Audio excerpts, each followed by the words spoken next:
Alhamdulillah jemaah sekalian yang dimuliakan Allah, kita dipertemukan kembali oleh Allah untuk menyebut-nyebut kebesarannya dan menghina-hinakan diri kita di hadapannya. Semoga Allah berkenan memberikan kita kepahaman terhadapnya, karena tidak mampu kita memahami Allah kecuali dengan Allah Subhanahu wa Ta'ala. Baiklah jemaah sekalian, kita lanjutkan kajian hikam kita setelah bulan Ramadan ini, dan insyaAllah temanya cocok dengan setelah Ramadan. Pas. Bismillahirrahmanirrahim. Qala al-musannifu rahimahullahu ta'ala anhu wa nafa'ana bi'ulumihi fid dharaini amin. Berkata Imam Ibn Athaillah Sakandari, semoga Allah memberikan kita keberkahan dengan ilmu-ilmunya, amin. Aslu kulli ma'siyatin wa ghaflatin wa syahwatin ar-ridha 'anil nafsi. Aslu kulli ma'siyah, pangkal segala maksiat, sumber segala keingkaran, kemaksiatan, wa ghaflatin, serta kelalaian daripada Allah, wa syahwatin, serta hawa nafsu, ar-ridha 'anil nafsi, yaitu memperturutkan nafsu. Pangkal segala maksiat. Jemaah sekalian, kemarin kita sudah dididik oleh Allah 30 hari. Semoga dengan tarbiyah tersebut membawa efek terhadap kehidupan kita di luar Ramadan.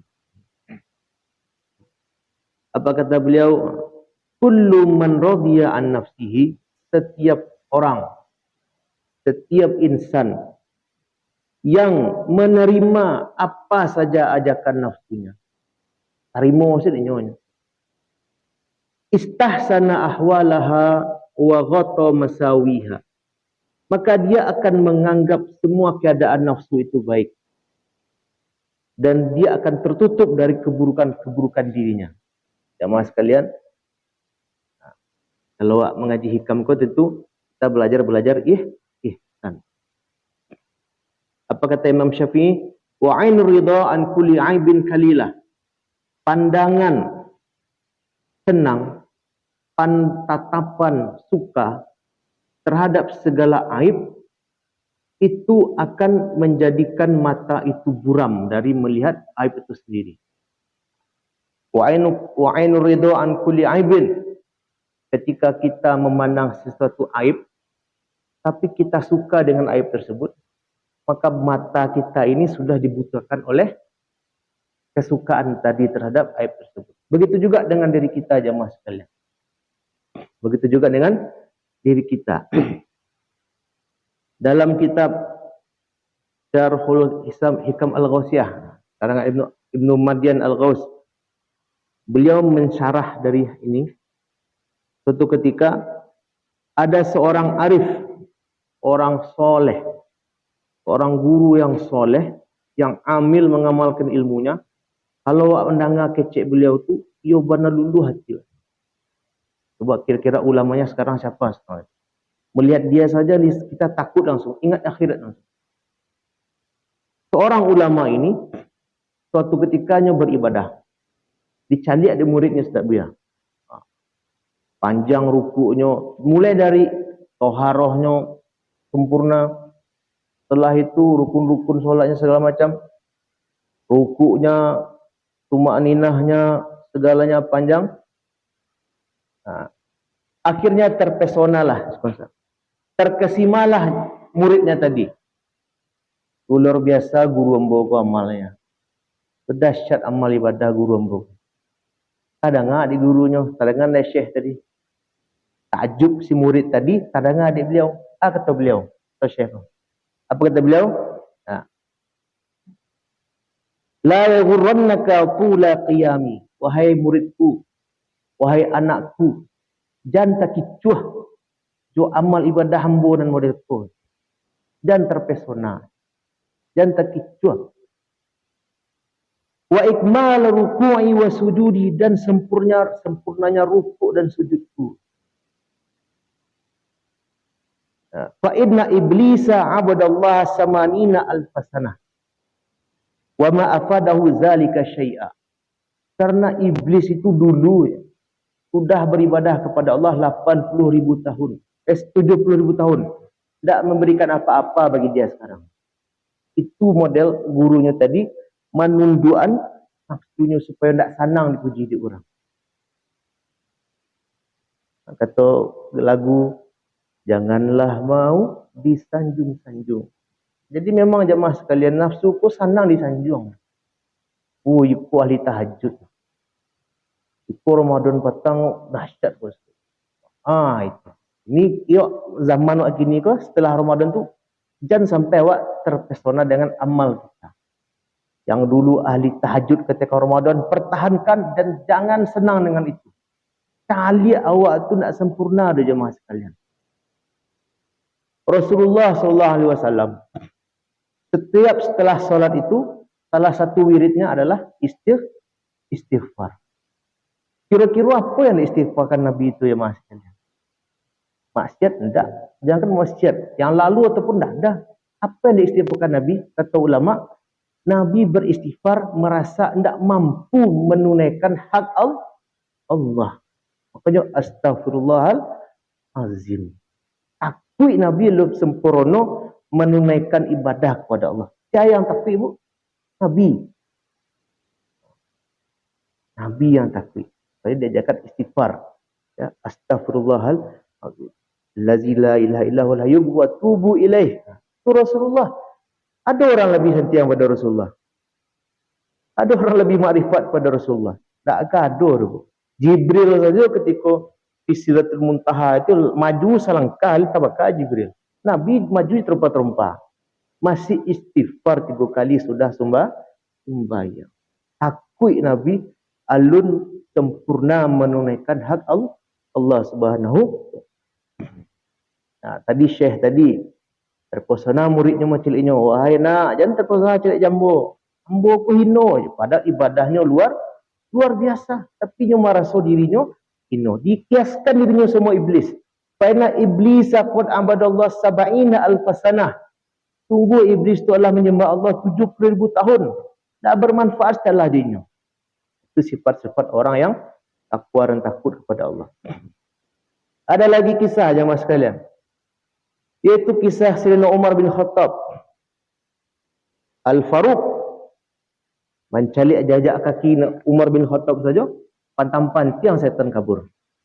Ya, itu cerita buya kita. Jadi ada satu lagi sahabat namanya Huzaifah. Huzaifah apa? Orang yang penjaga rahasia Nabi. Maksudnya suatu ketika Nabi magih tahu nama-nama orang munafik Makkah.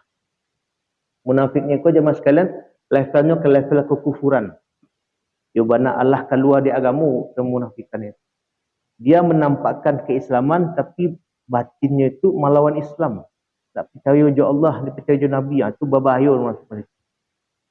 Jadi kan orang seperti itu tidak boleh disolatkan. Jadi ketika Rasulullah meninggal, Umar bin Khattab menanya ke Huzaifah kalau ada orang meninggal. Huzaifah, masuk nak namanya? Tidak. Satu Umar solat jenazah. Kalau tidak ada, calik kalau Huzaifah tidak ada solat di situ, nak mau Umar solat. Jadi suatu ketika jemaah sekalian, Umar bin Khattab ini dia sudah dijamin oleh salah satu dari 10 orang yang dijamin masuk surga. Bertanya ke Huzaifah, ya Huzaifah, hal ana minal munafiqin. Wa Huzaifah, ada nak nama ambo di antara nama orang munafik? Saya bertanya itu ibu, Umar bin Khattab. Allah dijamin dari Rasulullah surga, masih bertanya, masih menganggap dirinya orang munafik.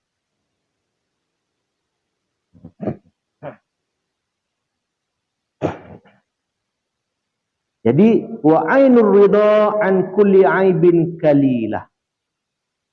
Pandangan suka, pandangan cinta, pandangan sayang itu terhadap segala aib akan melemahkan pandangan itu. Kalau awak menganggap diri awak soleh, otomatis tak nampak aib awak leh. Tak nampak dosa awak leh.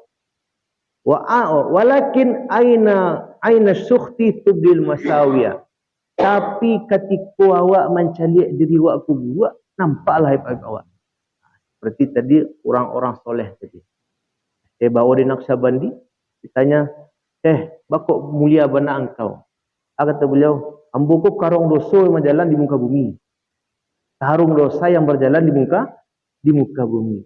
Seperti itu ada adabnya orang-orang yang dekat dengan Allah. Tak pernah merasa dirinya baik.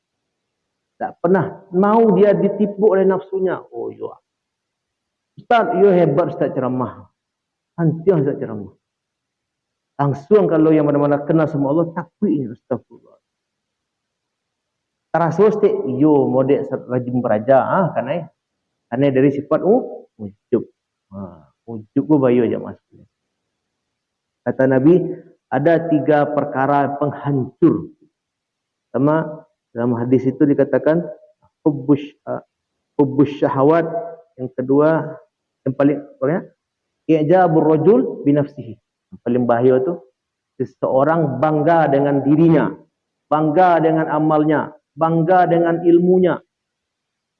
Wa huwa ashadduhunna, itu yang lebih berbahaya, yaitu ujub. Oke jemaah sekalian, jangan sampai mujahadah wak ketika Ramadan kemarin hancur gara-gara kita merasa baik daripada orang lain. Wak jago amal wak petang tu. La itikaf wak jago, qiraatul Quran wak jago. Qiyamul lail wak jago, duha wak jago. Dan sampai hancur gara-gara awak merasa soleh, merasa alim, merasa abid, merasa zahid daripada orang lain.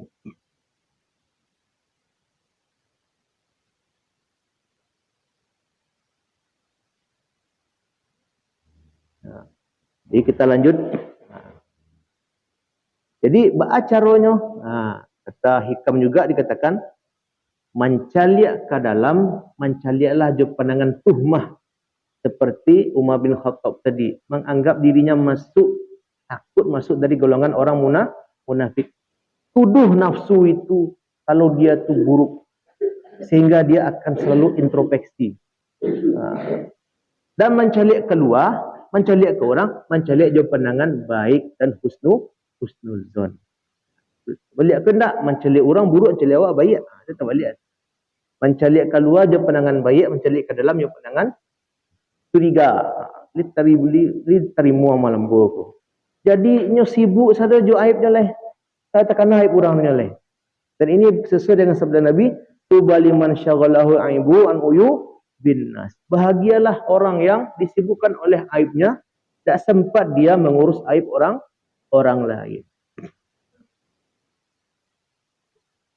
Fabhas ayuhal murid an masawika wattahim nafsaka. Maka wahai sekalian murid, wahai sekalian orang yang ingin menuju Allah, carilah, perhatikanlah, telitilah, selidikilah keburukan-keburukan aibmu masing-masing. Kata ulama, kalau orang Allah sibuk je aibnya, tak sempatnya cari aib orang lain. Aibnya saja banyak, aib kita saja banyak. Wala tatahassan syai'an min ahwaliha. Jangan kamu anggap baik apapun keadaannya. Seperti Nabi tadi, setelah solat masih istighfar.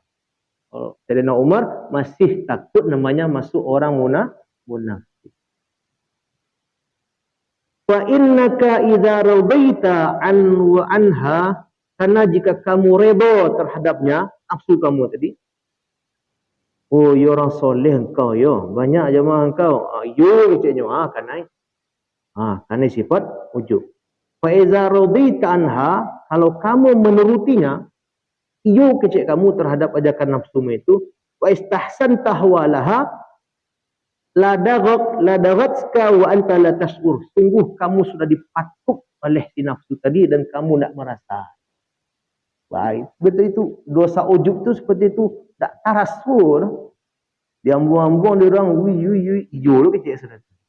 Tak tarasunya lah kerana sifat ujub. Kalau sombong nampak. Inyo menganggap dirinya hebat dan merendahkan orang lain itu sombong. Tapi kalau ujub ni jemaah sekalian, inyo tanpa merendahkan orang. Inyo sih memang tarasunya. Sampai halusnya tak tahunya kalau nya sedang ujub. Wa anta la tash'ur. Wa hajabatka 'anil hadrah wa anta tanzur. Dan kamu akan semakin jauh daripada Allah sedangkan kamu melihat Allah walaupun kamu tidak sadar. Mengaji merasa hebat jo kaji. Bergantung ke kaji. Sudah tu aku kulit-kulit saya kaji buruk. Kalau mengal aku, kasih tu payah. Aku kulit-kulit aku. Kalau ke dalam gantung. Ujub ni jemaah sekalian memang santiang setan. Alim diuji dengan kealimannya. Kaya diuji dengan kekayaan. Aduk kan airnya. Qala Abu Hafs Al-Haddad, seorang ulama bernama Abu Hafs Al-Haddad berkata, "Man lam yattahid nafsahu ala dawamil awqat." Siapa yang tidak mencurigai nafsunya sepanjang waktu, tak dicek orang nafsunya tu, aman-aman saja rasanya. Walam yukhalifha fi jamil ahwal, dan tidak menentangnya di dalam segala keadaan. Dipaturi-turian saja. Tak ada kontrol setelahnya. Walam yajurha ila makruhiha, dan tidak menyeretnya kepada yang tidak disukainya. Jadi nafsu sukanya disanjung. Berarti lawannya tidak disanjung. Latihan kan ada kalau beraja hikam dulu namanya ada kumul namanya. Kumul. Jadi salah satu obat orang yang suka disanjung itu adalah kumul. Apa tu kumul tu? Latihan supaya awak tu tidak suka disanjung sama orang. Contoh, kalau misalnya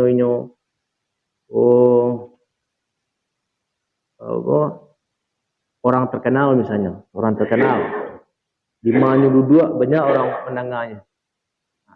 Carilah sesuatu yang membuat dia diremehkan orang, sehingga nafsunya pun terdidik. Jadi besoknya diremehkan atau tidak sama saja bagi dia. Wa man nazara ila nafsi bi ihtisani syai'in minha faqad ahlakha. Dan siapa yang melihat nafsunya atau dirinya itu baik, faqad ahlakha, sungguh dia sudah membawa ke dalam kehancuran dirinya sendiri.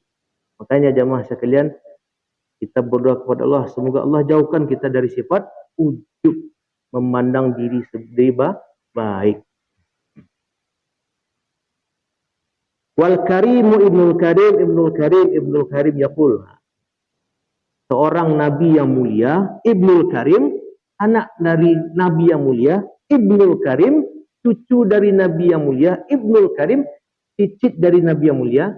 Siapa? Yusuf alaihi salam. Nabi Yusuf, siapa bapaknya? Nabi Yaqub. Kakeknya Nabi Ayub. Siapa cucu buyutnya? Nabi Ibrahim alaihimussalam. Orang mulia, anak dari Nabi yang mulia, cucu dari Nabi yang mulia, cicit dari Nabi yang mulia berkata, kutiplah perkataan beliau oleh Allah dalam Al-Quran, Bismillahirrahmanirrahim, wa ma ubarri'u nafsi, innan nafsa la'ammaratum bisu. Sungguh aku tidak akan menganggap diriku suci, tidak menganggap diriku bersih. Yang kecil tu Ibu, Nabi Yusuf, Nabi yang mulia, anak daripada Nabi yang mulia, cucu daripada orang mulia, cicit daripada orang yang mulia. Berkata, wa ma ubarri'u nafsi, innan nafsa la'ammaratum bisu illa man rahima rabbi.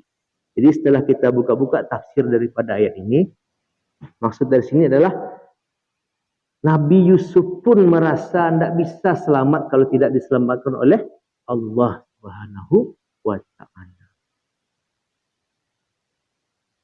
Kalau awak keadaan seperti itu, ada orang. Memang la haula wala quwata illa billahil aliyil. Wa fi ma'na zalika ansyadu. Dalam hal seperti itu, yaitu menganggap diri kita ini selalu hina di hadapan Allah. Tak mampu apa-apa selain izin Allah. Ada seorang penyair bersair, tawaqqa nafsaka la ta'man ghawailaha. Waspadailah dirimu atau nafsumu, kata dia. Wala ta'man ghawailaha, jangan merasa aman dari petaka yang dibawa olehnya. Fan nafsu akhbasu min sab'ina syaitana. Sungguh nafsu itu lebih buruk daripada 70 syaitan sekali. Jadi jemaah sekalian, ada seorang ulama di Mesir, lupa namanya. Kalau salah Syekh Ali Jum'ah. Beliau membedakan dosa yang disebabkan oleh nafsu dan dosa yang disebabkan oleh syaitan. Apa bedanya? Kalau dari syaitan itu, ajakannya sekali. Tapi kalau nafsu itu, agak banyak orang menahannya, ini melakukannya, itu nafsu itu. Contoh kemarin, kita Ramadan, syaitan terkunci, diikat segala macam, tapi masih bermaksiat, berarti itu dari nafsu. Makanya, jangan kita gampang-gampang melakukan maksiat. Ketika kita melakukan maksiat, dapat nafsu itu rasa lamanya. Okey, bertobat kepada Allah, astagfirullah, selesai. Tapi noda bekas nikmat duniawi itu masih nempel di hati. Itu yang susah maafkan hati. Dan tinggal di hati itu yang susah mangkiknya boleh. Ya. Itu yang akan teraja, ya kan? Apa kata Imam Syafi'i juga? An-nafsu katifli intuh milhu syabba'ala. Nafsu itu seperti bayi. Kalau dipaturiannya, syabba'ala. Alamu sampai tahun masih menyusu je. Jadi jangan dipaturian. Nafsu yang bagus, nafsu yang melanggar syariat tentunya. Bukan yang sesuai dengan syariat. Wa qala Sir As-Sabti, seorang ulama berkata, man arafallaha 'asha. Siapa yang mengenal Allah, 'asha, hiduplah hatinya. Ciri orang yang mengenal Allah itu hatinya hidup. Imam Syafi'i juga, man arafallah azalat tuhmah. Siapa yang mengenal Allah, hilanglah tuhmah, buruk sangka kepada Allah. Wa qala kullu fi'lihi bil hikmah. Dan dia akan berkata, setiap keputusan Allah itu ada hikmah. Itu ciri orang mengenal Allah. Asya, hidup hatinya. Orang susahnya tenang-tenang, padahal di mata orangnya sedang susah. Orang takriknya tenang-tenang, padahal bencana luar biasa. Man arafa Allah asya, wa man mala ila dunya tasha. Dan siapa yang hatinya lebih cenderung kepada dunia, tasha, hilang arah. Boleh orang hilang arah tu berjamaah sekalian. Pai ke situ, pai ke situ, pai ke situ, nak tentu dikajar satu. Kalau dapat oto 5, dikajar yang ke-6, dikajar ke-7, dikajar ke-8. Tak tentu arah tu. Hamanya lari dikajar, tak tentu pula pun dikajar.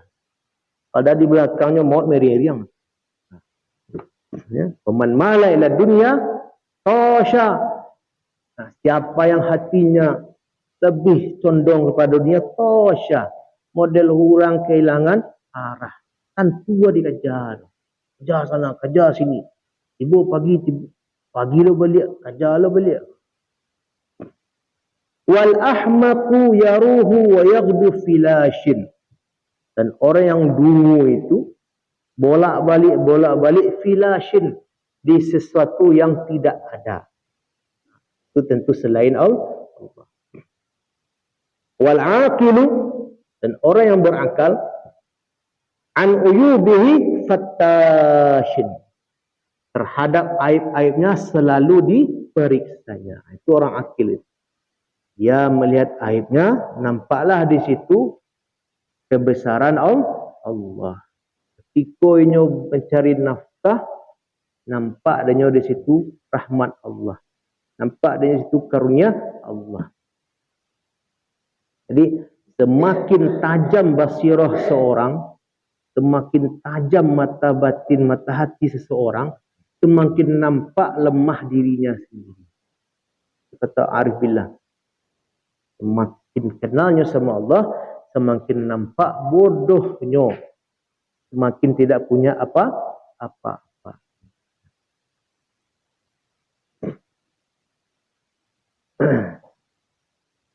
Fabhas ya akhi an uyubika in aradta nusha nafsak. Maka wahai saudaraku, perhatikanlah betul-betul aib kamu. Mari kita perhatikan betul-betul aib kita. In aradta nusha nafsik. Jika kamu ingin menasihati dirimu sendiri. Awak siapa awak parabo makan naik.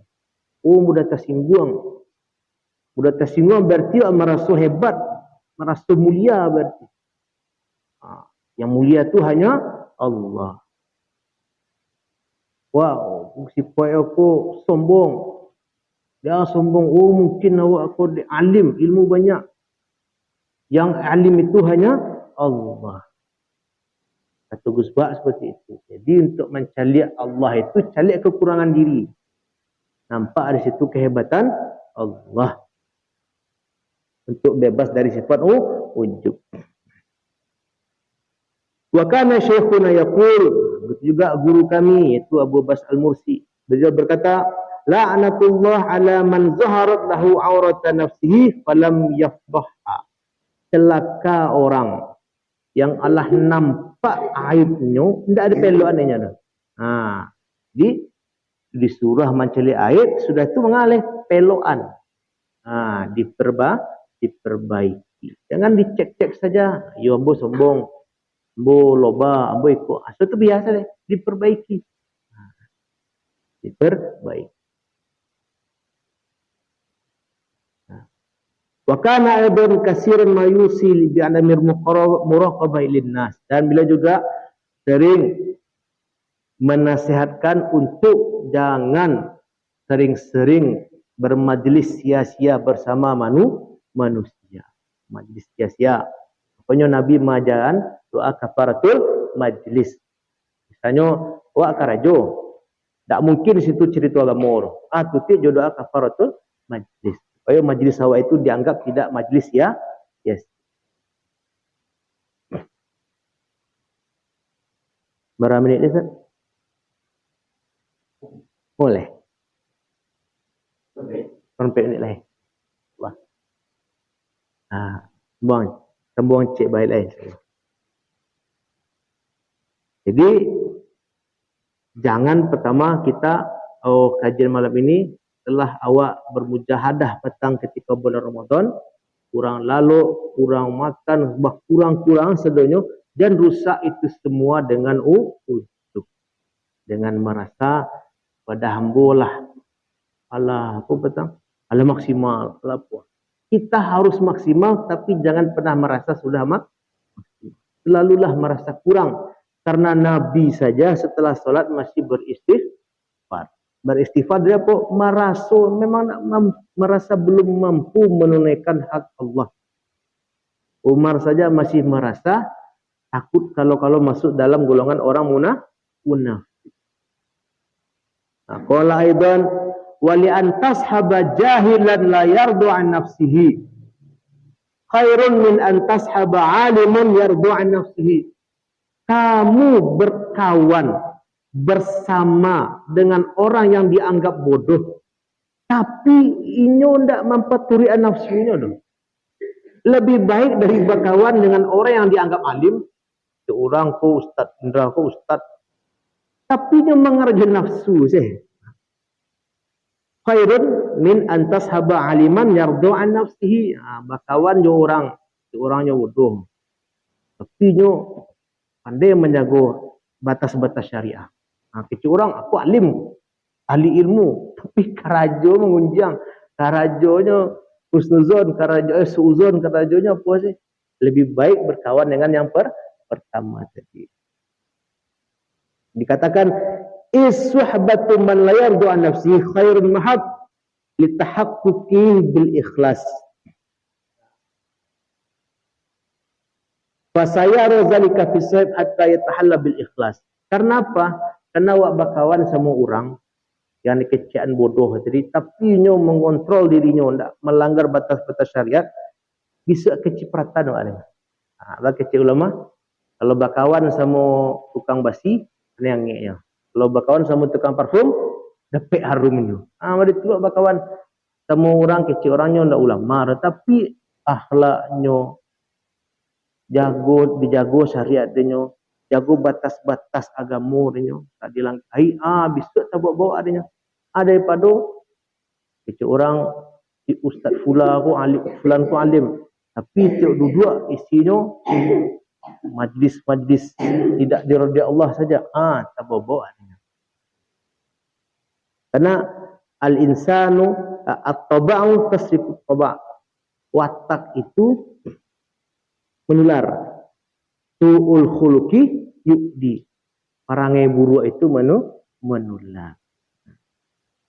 Jadi fa ayu ilmin li alim yardu an nafsihi wa ayu jahlin li jahil la yardu an nafsihi. Karena ilmu seperti apa yang dikatakan seorang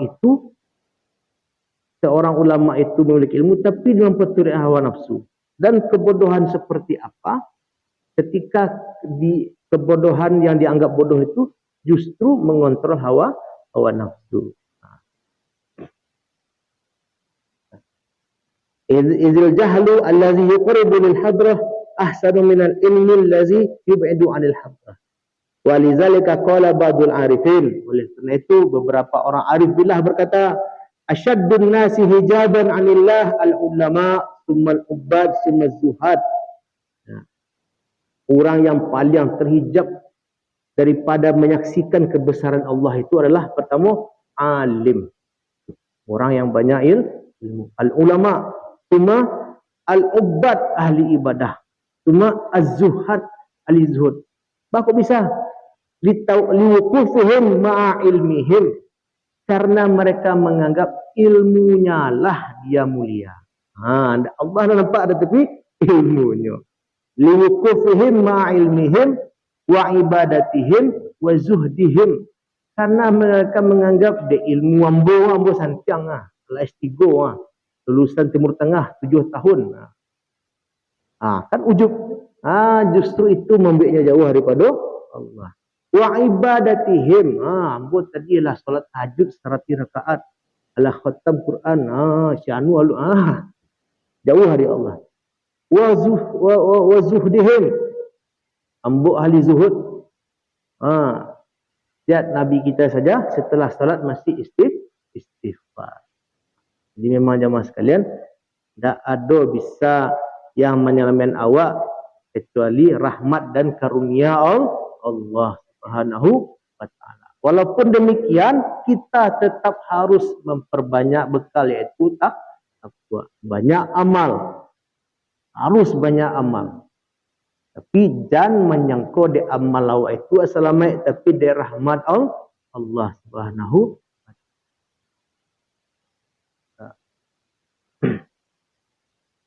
Wal jahlul ladzi yuwassilu ila Allah ilmun 'alal haqiqah. Dan bodoh yang dianggap bodoh tadi tapi justru menyampaikannya kepada Allah, itulah ilmu sebenarnya. Bodoh maksud siko nyolah baraja sekian tahun, lama pakuran sekian tahun, tapi tetap itu ndak ada ambur, itu di Allah. Ambu ku bodoh yang menciptakan pintar Allah. Itu ilmu yang sebenarnya. Ahli ibadah juga dijagonya amalnya, duhanya sampai 8 rakaat, tahajudnya sampai 11 rakaat, tambah witir 11 rakaat, tambah ikut tambah tasbih semacam, tapi yang menganggap ikut dek semata-mata karena Allah. Ambo bodoh. Tidak ada tenaga, tidak ada kekuatan kalau tidak di pinjaman Allah. Itu yang dianggap bodoh yang bisa menyampaikan kepada Allah. Bukan bodoh nak mau belajar, nak mau tahu segala sesuatu. Tidak. Jadi ilmu yang membuatnya ujub itu justru membuat dia terhijab daripada Allah dan dia menganggap dirinya bodoh. Yaitu menganggap Allah lah yang segala-galanya, itu yang menyampaikan dia kepada Allah Subhanahu wa taala.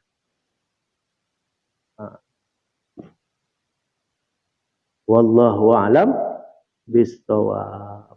Alhamdulillah tinggal 5 menit. Di jemaah sekalian, itulah kajian-kajian hikam kita. Semoga mengaji-ngaji kitab-kitab ulama itu tergugah hati kita untuk seperti mereka. Jadi, kata dalam kitab, kalau nak bisa awak sebut je ulama tu, paling tidak awak mendengar kata-katanya dalam kitab-kitabnya.